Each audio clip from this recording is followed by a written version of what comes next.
Selamat pagi pemirsa, kembali lagi dengan saya Novita Arifin dari Marwan TV. Saat ini saya berada di kediaman Pak Amiruddin dari Desa Panjer Kebumen.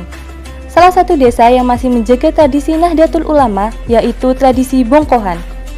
Di tengah pandemi COVID-19, sedikit banyak pola hidup masyarakat secara umum.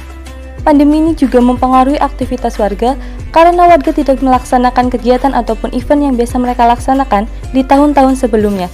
Salah satunya kegiatan bongkohan. Seberapa besar efek pandemi ini terhadap kegiatan bongkohan? Di sini saya sudah bersama Pak Amiruddin sekaligus warga Desa Panjer Kebumen.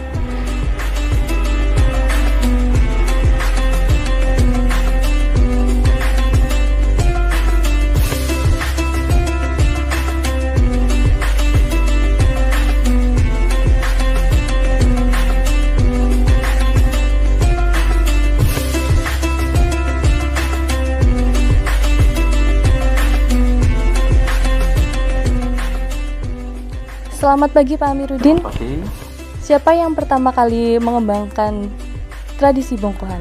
Yaitu orang-orang yang pernah berkhidmah dan nyantri di pondok Kabupaten Kebumen yang paling tertua di situ adalah di Desa Somolangu, yaitu Pondok Al-Kafi.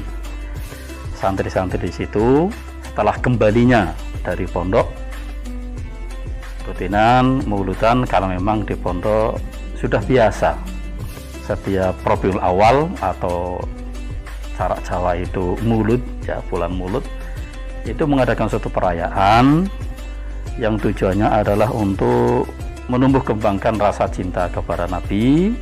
Ada berjanji, ada sholawatan dengan lagu-lagu yang ada, kemudian disajikan beraneka ragam bongkohan atau baboan.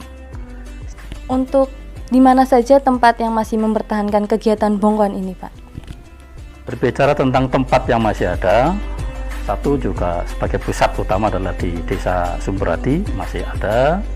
Kemudian yang dekat dengan pesantren ada Kalirejo, terutama ini pun Panggel, ya Dukuh Panggel, Desa Panjer ini pun masih Allah bertahan karena memang banyak sekali alumni yang dari sana bisa bertahan sesuai dengan tradisi yang ada dikembangkan, bahkan itu sampai berkembang sesuai dengan alur masyarakat yang ada ketika melakukan satu perayaan.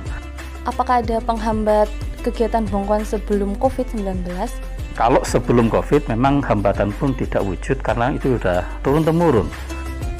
Lalu bagaimana pendapat warga sekitar Desa Panjer Kebumen mengenai kegiatan bongkohan? Saat ini saya berada di kediaman Ibu Muhlasoh di Desa Panjer Kebumen. Selamat pagi Ibu.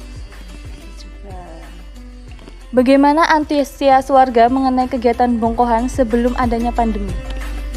Sebelum ada pandemi itu sangat semangat dengan adanya bongkohan dalam rangka memperingati Maulid Nabi Agung Muhammad SAW.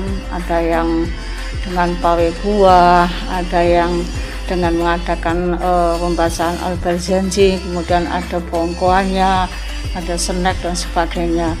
Namun setelah pandemi tetap masih berjalan, cuma dibatasi yang hadir. Lalu, seberapa penting kegiatan bongkohan di lingkungan masyarakat? Ya, sangat penting ya, karena dengan adanya bongkohan bisa mengingatkan kembali sejarah lahirnya Rasulullah SAW yang jadi panutan kita semuanya. Lalu, bagaimana solusi untuk mempertahankan kegiatan bongkohan di era sekarang ini? Generasi muda harus dihadirkan dan diceritakan apa asal usul daripada bongkohan tersebut. Generasi muda itu tahu persis manfaat dan riwayat atau asal usul daripada bongkohan tersebut yang tujuannya adalah menambah kecintaan kepada Rasulullah Muhammad SAW. Iyyaka na'budu wa iyyaka nasta'in ihdinas siratal mustaqim. Kemudian apa ada dampak yang dirasakan masyarakat dengan adanya pandemi ini? Kegiatan bongkohan harus diberhentikan untuk sementara. Untuk dipanggil sih nggak berhenti Mbak, cuma dikurangi. Ya banyak sekali dampaknya ya dengan adanya pandemi, karena ekonomi yang tadinya begitu lancar, kadang dengan ada pandemi ada sedikit keterlambatan. Untuk harapan kedepannya, kegiatan bongkohan itu seperti apa ya?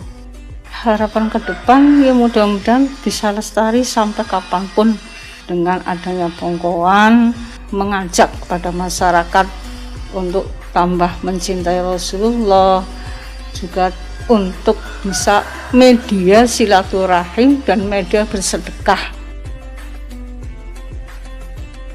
Demikian penjelasan dari Ibu Muhlaso mengenai kegiatan bongkohan.